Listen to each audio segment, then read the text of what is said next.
Welcome back. You're still with us on Startup Street. The Reserve Bank of India has proposed to relax investment rules for banks, non-bank finance companies and other regulated entities investing in alternative investment funds. Remember, in 2023, the regulator had tightened the norms with an aim to bring in financial discipline, which RBI believes the regulated entities have achieved so far.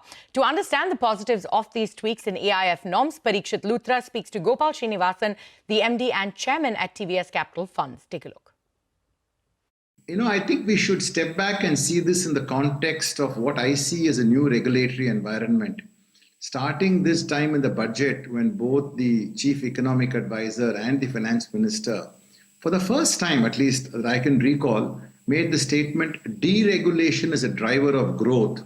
We're actually seeing a new wind blowing both in BKC and in Mint Street with the two new chiefs, the governor and the chairperson.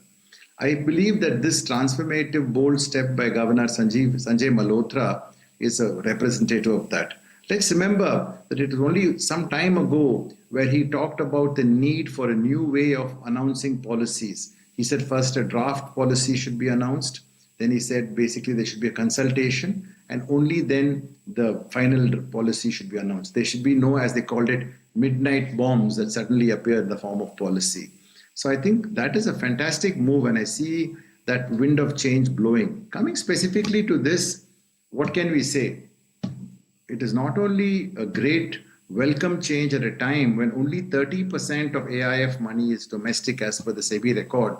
The SEBI record says that of 12.5 trillion rupees in AIF 1 and 2, only 3.7 actually belongs to rupee capital. It's a very welcome change given that banks have very large treasuries.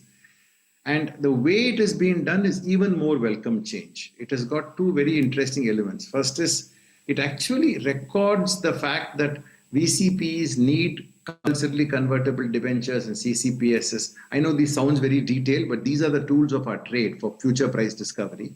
And it actually enshrines them as equity-like instruments, which is fantastic.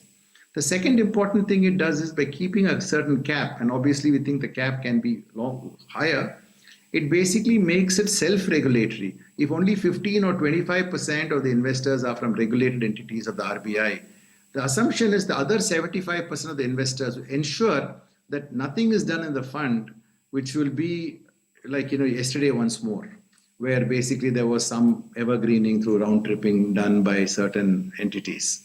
So I just like the macro approach and I'm delighted at what has been done by Governor Sanjay Malhotra and his entire team as far as this is concerned. Now, this is at a draft stage. There will be stakeholder consultations. What would be your recommendation, considering that the proposal right now caps a single regulated entity's contribution to an AIF scheme at 10% and limiting collective RE investments to 15% in a single scheme? Is this acceptable, or you feel that the cap should be higher? I think anything more, we are at a zero state, right? And therefore anything is welcome on a lighter note. But seriously, I think 10 is a great number. It was the original number itself. So that is not new. What is new is 15. I think one should make it 25. And let me tell you why.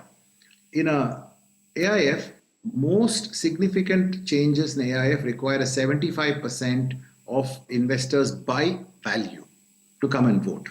So 25, if all REs put together in various forms have 25%, honestly, they can't make any change to any of the structural things like who's the manager or any changes in PPM and so forth.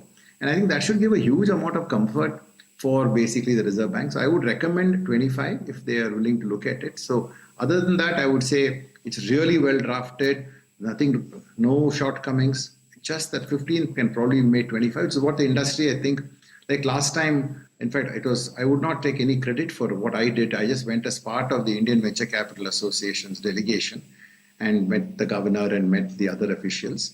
And I think the Venture Capital Association will take this up again, 25 probably. On the hot seat